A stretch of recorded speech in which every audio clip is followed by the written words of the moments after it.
Podcast.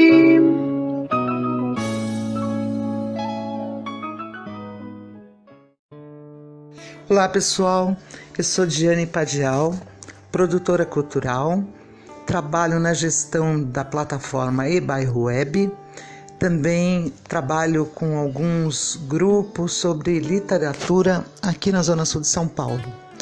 Hoje a gente vai bater um papo aqui através do nosso eBairro Cast, que é uma iniciativa, apoiada pela comunidade em redes, através da Fundação Jatobá, e faz parte também do grupo do Perifasul.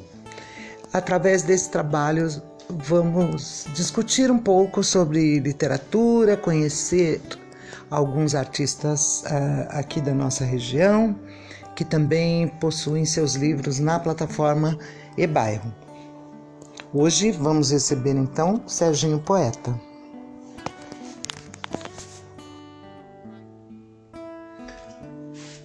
Meu patrão que me desculpe, mas hoje vai ficar me esperando. No mesmo horário de sempre, o relógio tocou como um louco. Desliguei e resolvi dormir mais um pouco. Foi aí que eu me atrasei. E como me atrasei, levantei com a cara toda amassada. Parecia que eu tinha levado uma porrada. E o espelho ainda me disse, bem feito, quem mandou se encantar com a batucada? E olha que espelho não mente, daqui a pouco eu não preciso nem de pente. E o que sobrou do meu cabelo tá ficando tudo grisalho. Deve ser porque minha vida é só trabalho, trabalho, trabalho. Nesses tantos anos trabalhei pra caramba. Será que eu não tenho direito de passar uma noite no samba? Dizem por aí que a boemia atrapalha o trabalho. Mas por que não dizer o contrário? O dia estando perdido, o salário será descontado, a menos que eu consiga descolar um atestado. Mas deixa isso para depois. Mandei meu filho no bar de seu Zé comprar pão e leite fiado. Apesar da miséria que eu ganho no fim do mês, o acerto é sagrado. Nem tinha reparado como o moleque cresceu. Já está até maior que eu. Queria ter mais tempo para cuidar, que ele ande sempre no trilho. Mas se eu dou duro o dia inteiro, é para que o filho do meu patrão não seja também o patrão do meu filho. Meu barraco é o mais alto, o mais longe do asfalto, o mais perto do céu. E isso não é nenhum sacrilégio, aliás é até um privilégio. Daqui de cima dá para ver tudo, o sino da igreja, o quintal da Dona Eurica, mãe do Zeca cabeçudo, que lava roupa pra gente rica e não reclama apesar da canseira. Enquanto esfrega, vai cantando aqueles cantos de lavadeira. Lá embaixo, no pé da seringueira, tem um banco de madeira onde a velha guarda se reúne para aquela conversa corriqueira e um bom jogo de dominó, carteado, todo mundo aposentado, gente cheia de sabedoria que aprendeu que a vida não é feita de correria e que toda vez que amanhece, acontece um novo dia. Olha só quem vai ali, se não é Maria, mulher de Joaquim, que tinha um cachorro que corria atrás de mim quando eu pulava o muro para roubar suas goiabas. Ah, moleque sem vergonha, se te pego vai levar umas palmadas.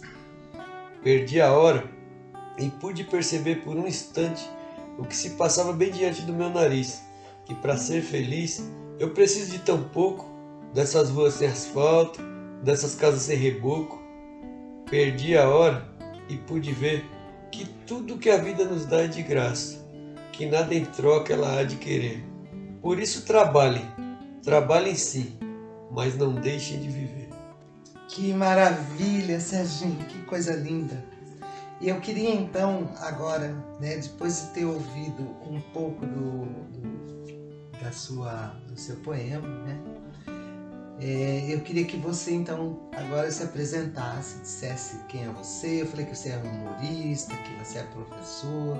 Então você me conta um pouco aí dessa trajetória toda sua de vida. E a primeira pergunta, acrescentando, como é que a poesia entrou na sua vida? Ou como é que é a poesia na sua vida? Bom, muito prazer, meu nome é Sérgio Luiz Oliveira Mesiano. Eu sou cidadão paulistano, nasci na favela da Cachoeirinha, filho de mãe solteira, depois adotado por um homem muito bacana, um José Mesiano, e minha mãe chama Celi Lima de Oliveira. Então misturou, ficou Oliveira Mesiano, uma mistura bem legal. Morei sempre, depois que a gente saiu da favela da Cachoeirinha, que minha mãe conheceu meu pai, a gente morou na zona central ali, e aí sempre de aluguel. Quando meu pai conseguiu comprar uma casa, ele comprou mais afastado, na periferia, para ser mais preciso, no Parque Santo Antônio. Mas também já morei em Perus, tal, morei em bastante lugar na periferia também. E foi na periferia que eu acho que eu me dei conta que eu era poeta. Quando a poesia entrou na minha vida, eu não posso dizer. Eu acho que a gente já vem com a poesia na gente. Mas quando você se percebe poeta, quando você começa a perceber que tem alguma coisa diferente, isso aí foi quando eu era menino, já assim, com uns 15, 16 primeiros amores e tal. Aí você fica com vontade de se expressar de alguma forma. Eu sempre tentei me expressar de algum jeito pela arte. Eu tentei ser desenhista, eu achava que ia ser um bom desenhista. Não consegui, não passei da primeira semana na escola de desenho. Era muita disciplina para mim, eu vi que não era aquilo. Apesar de gostar de desenhar, até desenho um pouquinho legal assim, mas não tenho vocação para desenhista não. Aí eu tentei a música, mas também percebi que eu sou um fracasso com qualquer instrumento na mão. Eu não consigo cantar parabéns para você batendo palma e cantando ao mesmo tempo, eu não tenho coordenação para isso. E aí eu comecei a escrever. Eu lembro que acho que a primeira vez que eu me dei conta mesmo, eu já escrevia, mas eu nem me dava conta que aquilo era poesia, assim, então, porque eu não tinha muito contato com poemas escritos. Eu tentava fazer letra de samba inspirado nos sambas que eu vi no disco do Zeca Pagodinho, do Bezerra da Silva. E aí um amigo meu me mostrou, ele estava estudando no ensino médio, eu tinha parado de estudar. Aí ele chegou com um livro lá em casa e por acaso eu vi um poema do Ferreira Goulart na capa. Eu fiquei encantado com o poema que chama Como Dois e Dois, que ele fala: como 2 e 2 são 4, sei que a vida vale a pena, embora o pão seja caro, a liberdade pequena. E era um poema que falava sobre questões sociais. E aí eu comecei a me interessar pelo assunto e tal, vi outros. Eu li o Dentro da Noite Veloz e o Poema Sujo, que eu acho que são os mais políticos do Ferreira Goulart. Eu comecei a querer escrever daquele jeito, e aí, para engrossar esse caldo poético com esse tema de questões sociais e tal, foi bem no auge dos Racionais, que o Racionais era o grupo de rap aqui da região que eu moro, né? E aí eles começaram a cantar e falar os problemas que a gente passava como menino, como rapaz aqui no bairro: perseguição de milícia, de polícia, preconceito contra a gente. E aí a gente começa a ver o nome do bairro da gente na rádio, tocando nas grandes rádios. E aí aquilo trouxe um orgulho para muita gente, que muitos desses movimentos culturais surgem a partir dessa ascensão dos Racionais. E aí eu falei, poxa, eu quero escrever sobre isso. Só que como eu não tinha vocação para música, eu fui escrevendo poemas. Então os meus poemas, quem lê vai ver sempre ou falando de amor, ou falando sobre denúncias de racismo, questões sociais que são próprias principalmente dos moradores das periferias e dos negros, das pessoas mais pobres, da covardia que é feita contra as pessoas de classes mais pobres. Então, como foi a primeira vez, assim, você está contando do seu processo de identidade, né, em relação aos Racionais, que você, quando escuta ele falando desse seu lugar, né, de vida, isso te inspira.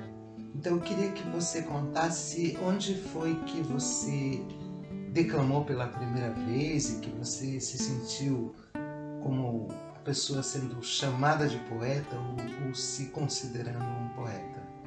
Quando foi que você se deu conta disso? Olha, eu devo ter declamado antes em algum lugar, eu não lembro agora. Mas oficialmente que eu me lembre que isso causou algum impacto na minha vida e nas pessoas que estavam me ouvindo, foi no Samba da Vela no ano 2000. Tinha uns 7 meses que tinha o Samba da Vela, um projeto cultural que tem aqui em São Paulo, uma roda de samba, que a partir de mim abriu espaço para outras formas de expressão. Era uma roda de samba, só um samba engajado, tinha muita gente ali muito engajada na luta também. E aí, por acaso, eu pedi para falar para declamar um poema, eles deixaram, gostaram. Era um poema que não fez tanto sucesso assim, mas depois ia ter a Semana da Consciência Negra, aí falaram se eu tinha alguma coisa. Eu tinha, e eu declamei um poema que falava de uma denúncia sobre... Na verdade não é uma denúncia, foi inspirado naquele fato, mas não fala claramente sobre aquilo, mas era inspirado naquilo que foi a morte do Josino lá de Diadema, na favela naval, por um policial. E aí eu declamei esse poema e a partir desse poema muita coisa mudou na minha vida. Você pode declamar esse poema pra gente? Sim, chama Negro Poeta de Esquina. Meia-noite no gueto, tem um preto parado na esquina. Será ladrão ou vendedor de cocaína? Se pergunta aos tripulantes da barca São Paulina, que se aproximam para abordá-lo, interrogá-lo e espancá-lo. Não necessariamente nessa ordem, é claro. O homem permanece inerte, ainda assim recebe um soco no rosto que é dado com gosto, enquanto o segundo soldado de um posto maior desfere-lhe um chute. Não há quem não escute naquela noite o açoite moderno, mas só quem vê o azul eterno, o celeste noturno, cacetete, coturno, cacetete, coturno. Por um momento cessa então o lixamento. E ordeno, fala negro, não me enrola, o que faz na rua a essa hora? Venho aqui para fazer poesia, sou poeta da lua, por isso troco a noite pelo dia. E tão triste é o poeta que na lua se inspira, apaixona-se, tornando a sua lira, mas apesar dessa paixão que no peito tranca, não pode com a mão tocar a bola branca. Invejo os astronautas, eu, poeta, aqui tão distante, e eles meros militares lá em cima, nos braços da minha amante. Sou poeta da rua, e nesse caminho estreito aprendi a andar, a cair, a levantar e a ter respeito, mas nunca temer. É isso, senhores, o que eu tenho a lhes dizer. Agora espero que me deixem continuar olhando o céu, pois negro já nasce poeta, mas também já nasce réu. Ah, mas negro poeta, isso é afronta, é passar demais da conta. Meia-noite no gueto, tem um preto morto na esquina, os olhos abertos, o corpo ferido, o céu todo refletido no centro da retina. Não era ladrão, nem vendedor de cocaína, era simplesmente um poeta, sem escola, sem berço, um poeta de esquina. Nossa, que coisa maravilhosa! Isso é inspiração, né? Eu queria que você falasse um pouco sobre esse contexto da inspiração, né? Como é que se dá para você o processo da escrita? Como é que ela vem? Como é que ela se transforma um sentimento em poesia? Porque aqui nesse programa a gente tem o intuito também de falar para as pessoas como é que é sobre escrever, né? Então tem pessoas que às vezes, como você, tinha lá os poemas e não sabia que era poesia e que eles podem ser transformados, né? Numa produção grande, e essa identificação, muitos jovens gostam de produzir, tem gente que vem produzindo. Queria até que você falasse também. Você é professor, como é que você mescla essa coisa da poesia com a sua aula? Isso tem alguma relação? Tem? Como é que você faz esses dois processos, então, né? Queria que você falasse do processo de criação, né? Da inspiração à produção, e como é que isso também se mistura lá com o professor, né? Você tem alunos que escrevem, que gostam que se inspiram em você, como que é isso?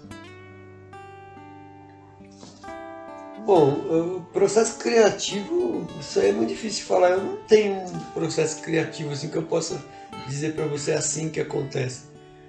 Eu sinto vontade de repente de escrever, vem uma frase, geralmente aparece uma frase na minha cabeça como se ela viesse do nada. Aí aquela frase fica, eu falo, como eu continuo essa frase? Eu posso estar almoçando e parar, posso estar dando aula, não tem como, mas eu posso, assim que acabar a aula eu vou fazer isso. Eu posso estar indo dormir, levantar para escrever, passar a madrugada inteira em claro e trabalhar no outro dia sem dormir porque eu precisei escrever. Não tem um processo, eu não consigo te explicar como é que vem. Como que na aula, como que ela me ajuda na aula poesia? Eu lembro que eu vejo sempre falando sobre professor, eu estudei pedagogia também, e eu lembro que o maior martírio do professor é o primeiro dia de aula, que ele não sabe o que fazer. Para mim não foi tão difícil, porque eu já falava no palco do sarau, da roda de samba, já fiz poesia em lugares com muita gente, assim, muito grande, em palcos grandes e tal. Então era uma coisa, falar em público já era uma coisa meio normal para mim. Então não tive dificuldade. Eu já tinha também sido levado por um professor que me viu no Samba da Vela para falar com alunos numa escola. Então não era novidade para mim, entende? Eu já tinha, fora esse professor, eu já tinha ido em outros lugares também por conta própria e tal. Em 2004 saiu até uma matéria comigo. Na verdade, em 2003 saiu uma matéria comigo na Folha, que eu era motoboy na época, e aí eu era poeta da motocicleta, porque eu fazia trabalho, eu ia voluntariamente, não vou dizer para você que é voluntário, porque eu ia mais para ganhar do que para dar alguma coisa. Era um prazer para mim, assim. Eu estava pensando primeiro em mim mesmo, em ter o prazer de falar para os alunos de uma escola. E aí, claro que todo mundo viu isso como bom, então os alunos gostavam e influenciava alguns alunos. Os meus alunos, alguns sim, dizem que começaram a escrever porque viu falando uma poesia, alguns já tinham poesia e resolvem mostrar. Eu incentivo muito eles na aula a falar uma poesia e tal. E vai do 6º ao 3º ano do ensino médio, sempre aparece um lá com uma poesia e tal. Isso tem crescido bastante, por todo lugar que eu passei foi assim. E já realizei concursos de poesia nos lugares que eu trabalhei também, saraus e tal. Qualquer outra pergunta, essa não são essas. Aproveitando que você já tocou sobre os saraus, né? Eu gostaria que você falasse um pouco dessa produção de sarau, porque você frequenta sarau há bastante tempo, né? Desse movimento dos saraus, da sua participação. Como que é isso? O que são os saraus? Acho que é legal você explicar um pouco o que é o sarau para quem não conhece, nunca foi.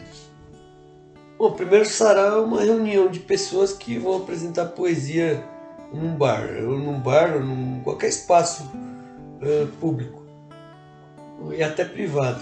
Você junta um monte de gente que fala poesia, alguns cantam e tal. Isso é um sarau.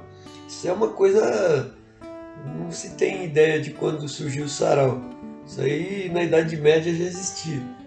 Pode ser que tenha até antes, né? Se você pegar os griots lá africanos lá do período assim que começam a descobrir a linguagem e tal, aquilo já podia se chamar de sarau também. Mas aqui em São Paulo, eu lembro quando eu estava poesia no Samba da Vela, eu não tinha noção de sarau, eu não via falar de algum sarau assim conhecido em São Paulo. Aí eu lembro que eu ia muito num bar, antes de eu ir no Samba da Vela, eu ia muito num bar e me apresentaram o Sérgio Vaz, que ele era escritor, tá? Ele já tinha um livro, acho que desde o começo dos anos 90, E aí eu comecei a conversar com ele e tal, como é que eu faço para escrever e tal. Aí ele falou, ele me deu até umas dicas lá para publicar um livro e tal, mas acabou não rolando. Aí eu lembro que quando eu comecei no Samba da Vela, eu encontrei ele de novo. A gente tem amigos em comum no samba e tal. Aí ele falou, tem como falar poesia lá no Samba da Vela? Eu falei, tem. Aí né, ele foi e tal, no Samba da Vela também. E ele foi bem aplaudido lá e tal. E ele ficou muito encantado com o Samba da Vela. E ele falou, vou fazer um projeto desse com poesia. E aí ele resolveu fazer a Cooperifa, né? Porque hoje faz muito sucesso e tal. E ele me chamou, acho que para o primeiro ou segundo evento da Cooperifa. E lá tinha bem pouca gente, assim, então no começo, hoje vai bastante gente. E lá eu conheci o Binho também, que hoje tem o sarau do Binho e tal. E eu conheci o Binho, aí um dia eu tava vindo da Cooperifa com o Binho de carona, e o Binho falou, vou fazer um sarau também. Aí me deu o telefone, então só que eu mudei pra Zona Leste. Aí ficava difícil pra vir pra cá, eu acabei não vindo. Aí demorou uns 2 anos pra eu vir no sarau do Binho, depois que começou. E aí eu conheci o Binho de verdade mesmo, me aproximei mais dele e tal. E aí eu comecei a participar do sarau do Binho. Na verdade hoje eu vou pouco no sarau, eu já fui bem mais, né? São muitos anos de sarau e tal. Eu sou integrante do sarau do Binho, sempre participo. Mas outros saraus não é por falta de... não é por nada, é porque...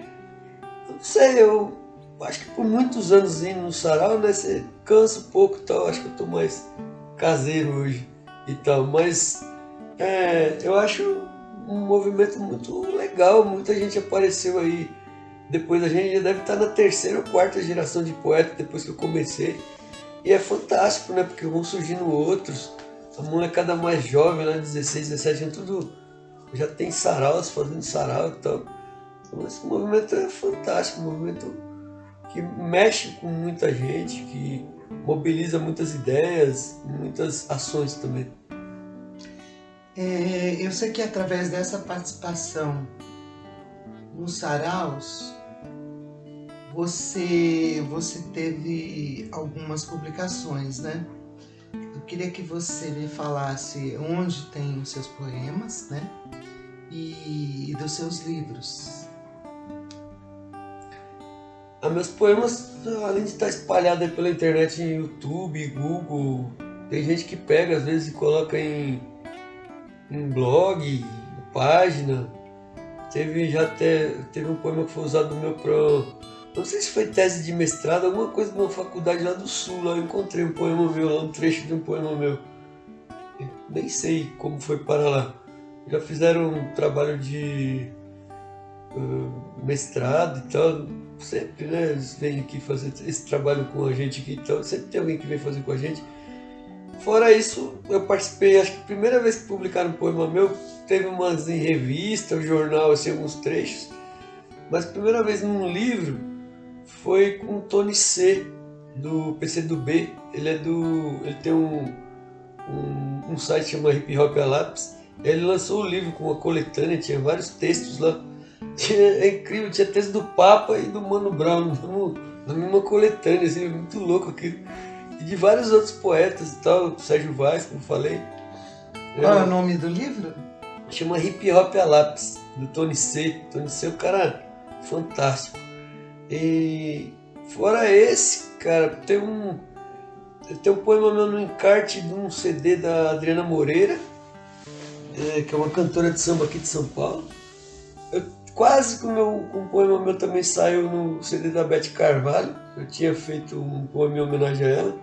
A gente já se conhecia lá do Samba da Vela. Quase saiu, mas é por conta de tempo, de levar para gráfica, então não deu tempo, acabou não saindo, mas quase saiu e tal.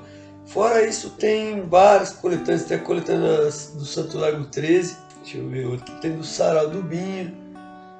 Tem duas antologias do Sarau do Binho que saiu. É muito legal para mim ter um livro junto com outras pessoas como o Luan Luando, o Binho, a Raíssa e outros autores muito bons, né? Eu faço parte de um grupo muito bom e isso me faz ser grande também.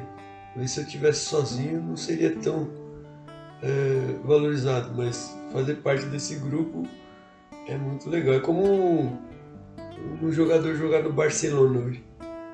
Se tiver uma outra aí que eu não lembro, você me desculpa, mas essas é o que eu lembro no momento. Sai também uma matéria comigo num livro do Gilberto de Mestai, o Heróis Invisíveis, que fala do meu trabalho com voluntário lá com escolas. E eu tenho 3 livros publicados. Um com o Binho, junto com o Binho, chama Dom Demir, Os Dois Poetas no Caminho, que a gente faz a gente apresenta esse livro, que é um livro que está associado à caminhada cultural que a gente fez a primeira vez em 2008, era a caminhada de São Paulo a Curitiba, depois teve outras também.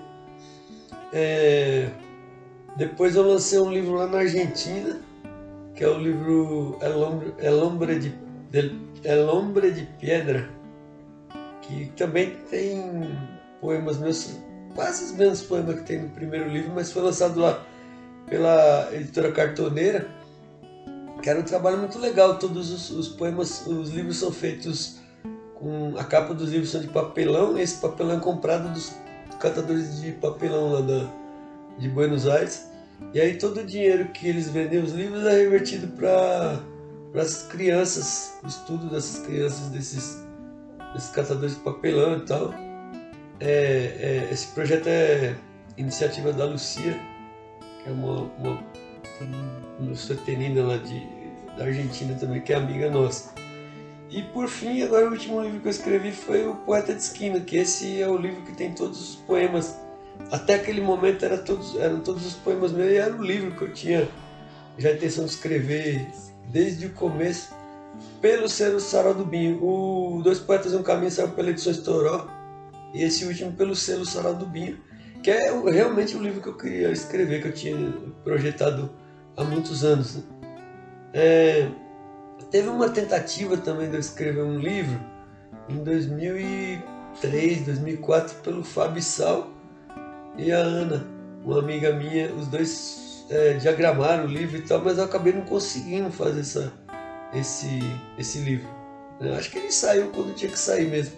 Esse livro, Poeta de Esquina, está à disposição no site eBairro, que é o eBairro é uma plataforma que tem produtos culturais e artesanais aqui do povo aqui da periferia, aqui da região da Zona Sul. Mas chama eBairro Web, né? ebairroweb.com.br. Então lá você encontra bastante coisa, muita coisa bacana de poetas, de artesãos, e os livros todos de Sarau, então, bem legal. Vai lá que tem coisa de muita qualidade. Bom, Serginho, super bacana a gente poder conversar aí sobre essa produção sua, né, essa trajetória como escritor. E eu queria que você falasse um pouquinho agora sobre como está sendo esse momento assim, da pandemia e o processo de escrita. Isso acaba inspirando, isso acaba salvando. Eu queria que você falasse da pandemia um pouco e também dessa questão da escrita, da relação da escrita. Eu tenho observado que muitas pessoas têm escrito bastante, têm tido uma produção grande, outros não, travaram. Queria que você falasse do seu momento como escritor. Salvar é muita pretensão, né? Para salvar nós temos que acabar com o nazismo, que foi instaurado no Brasil primeiro. Mas tenho escrito bastante, tenho escrito muito. Eu acho que eu nunca escrevi tanto na minha vida, até porque tem mais tempo. Estou dando aula online agora e você acorda, toma um café, a minha sala de aula fica a 2 metros da minha cama. Então você tem mais tempo, né? E aí eu escrevo. E tenho me sensibilizado muito com tudo que tem acontecido, né? Nós estamos no ano de 2020, se você ouvir esse podcast daqui a alguns anos, saiba que foi uma época terrível, onde estamos perdendo aqui mais de 1.000 pessoas por dia, em contagem que vai crescendo. Então é uma época muito triste, de muita tristeza mesmo. Estou muito triste, muito. Mas é claro que eu tento trazer alegria toda também. Eu sou pessoa do humor também, eu gosto de rir e tal. Mas não está sendo fácil não. Tenho escrito sempre sobre a pandemia também, tentando fazer de uma forma leve, mas falando sobre esse tema que não tem como fugir dele agora. Você teria como falar um poema desse momento que você tem? É muito importante o registro, né, aqui desse momento, como o Sérgio falou, né? Posteriormente a gente vai ouvir isso e entender um pouco o que era, como as pessoas estavam vivendo, o que elas vêm fazendo nesses momentos, né? Uma outra questão que eu vou, na sequência, o Sérgio vai falar um poema pra gente, e aí a gente vai dar sequência falando um pouco de visão de futuro, das questões da escrita, né? Como é que os poetas estão se organizando nesse momento também.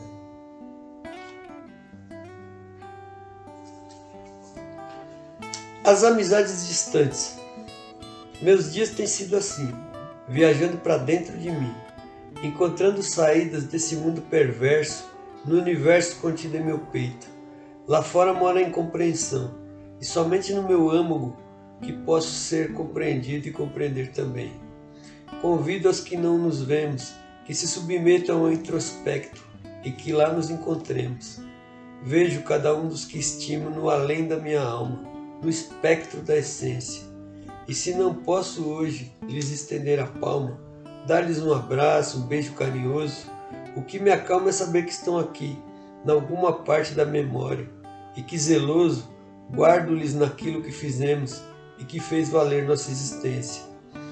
Essa reciprocidade, esse carinho mútuo, esse cuidado, esse apreço que cultuo por cada um dos que me cercam, faz com que eu não me perca, com que não se percam, que se estreite os laços e que os passos sigam para um bom lugar, que me denotem os gestos dessas nobres criaturas, os solos férteis, generosos vales, que as amizades são as curas que queremos para os males. Uau! É de tirar o fôlego, né? Momento muito marcante.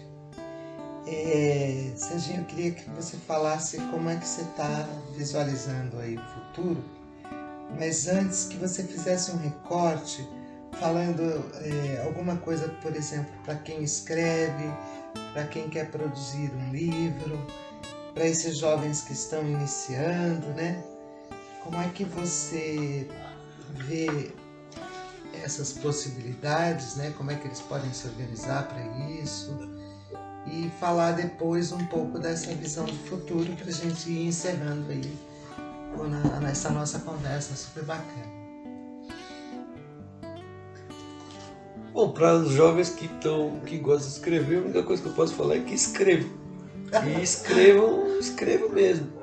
E não se preocupe também se o seu poema não fizer aquele sucesso que você espera logo de cara, porque também tem muita coisa que eu joguei fora lá do começo, então, né? E talvez também, agora eu preciso ser muito sincero, né? Eu busquei ser desenhista e era um péssimo desenhista. Eu busquei ser músico e percebi que eu era um péssimo músico. Pode ser que você também vai escrever e descobrir que você é um péssimo poeta. Aí você procura, de repente você é um desenhista e está tentando escrever, entendeu? Aí de repente você é um músico e está tentando escrever. Então, quer dizer, vai buscando, vai tentando, vai experimentando. E se você, essa sua é escrever mesmo, você vai melhorar, vai ficar bom pra caramba. Tem gente que já começa, tem gente que é genial, né? Já começa bem pra caramba, então, mas não se desespere. Faça porque você gosta de fazer. Faça porque você tem necessidade de fazer. E o que é o projeto pro futuro? É pergunta difícil, né? Difícil. Eu acredito que vai vir coisa melhor, porque dificilmente vai... eu não sei. Pode ser que piore, mas eu espero que não. Eu espero que todo esse maremoto que está acontecendo agora vire as coisas, que a gente aprenda algumas coisas com isso, com essa com esse cativeiro que a gente está vivendo, com esse movimento estranho, com esse monte de imbecil no poder, e que a gente aprenda alguma coisa com isso, né? E que a gente principalmente aprenda a ter ética, né, nas atitudes do dia a dia, porque só isso que vai salvar a gente como país e como povo. Serginho, eu queria agradecer demais assim, a gente poder ter esse bate-papo e poder registrar isso e deixar isso aí para posteridade, né? E queria encerrar com você falando ainda um poema pra gente, já que esse é o nosso objetivo, né? De falar dessas criações, falar dessa arte que a gente tem aqui, ter canais para que se tornem cada vez mais visíveis, audíveis e tudo mais, que a gente possa mostrar, então, esses nossos valores, esses nossos artistas, né? Então, para isso foi o objetivo desse podcast de hoje, e nós vamos agradecer aí todo mundo que nos ouviu e fechar aqui com um poema do Serginho Poeta. Muito obrigada. De nada, foi um prazer. Sou destro, de pé, de mão e de resto, principalmente de pensamento. E embora minha certidão de nascimento não ateste tal debilidade, no ato da criação meu cérebro foi dotado somente pela metade, na parte direita, onde vai a emoção. E o que importa se ninguém vê isso senão como uma incapacidade? Poderia eu bater a porta de todas as empresas dessa cidade, que como poeta jamais teria carteira assinada. Para o critério dos RHs, poeta não vale nada. Sou franco. Meu poema é mera franquia do que chamo de sentimento. Um filme em preto e branco, um plágio. Meu coração é um instrumento guardado numa caixa escrito frágil. Mas nos rios de lágrimas que derramo, lanço meu barco sem remo, sou levado ao meu legado e não reclamo da sorte a me destinada, pois sendo eu poeta, não almejo ser mais nada.